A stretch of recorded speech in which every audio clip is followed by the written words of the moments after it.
Aujourd'hui sur l'Exflash, je vais vous parler d'un sujet brûlant, le devoir conjugal. Avant la fin du mois de janvier 2026, une proposition de loi va être proposée à l'Assemblée nationale afin d'étudier le sujet du devoir conjugal. Alors, qu'est-ce que le Code civil prévoit aujourd'hui ?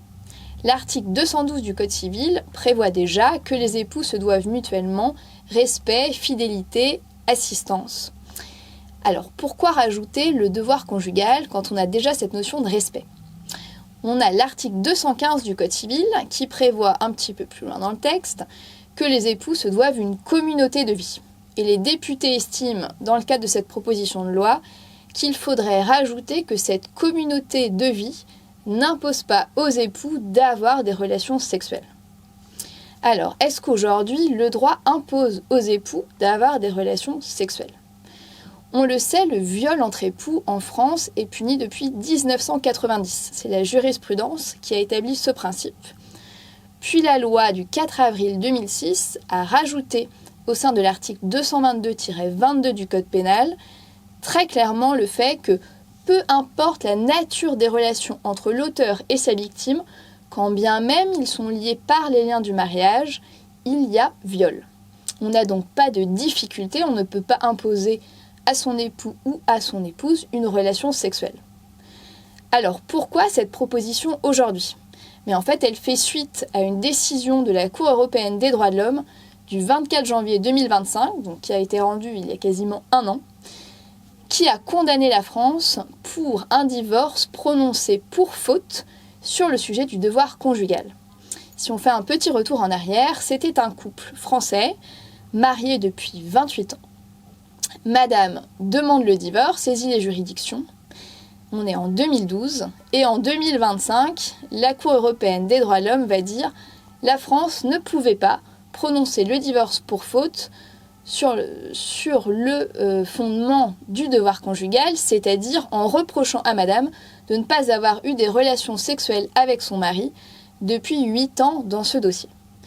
On a donc des époux qui ont passé plus de 12 ans en procédure sur ce simple sujet du fondement du divorce.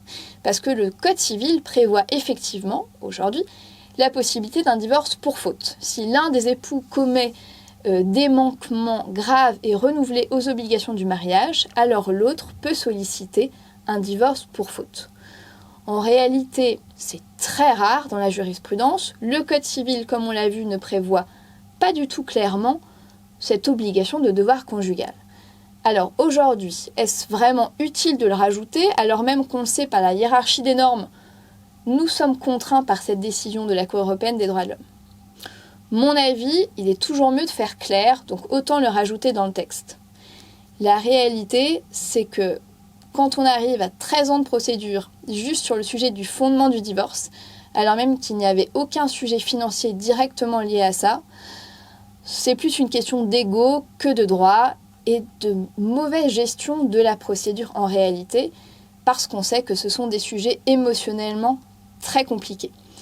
La vraie réforme à effectuer serait plutôt celle du fondement du divorce, avec le divorce pour faute, puisqu'on le voit dans de nombreux pays, comme par exemple aux Émirats arabes unis, il n'y a pas besoin de faute. Un époux qui a envie de divorcer peut divorcer, et on n'impose pas des conditions qui seraient celles de démontrer une faute, ou qui seraient de vivre séparément depuis plus d'1 an, comme ça peut être le cas en France.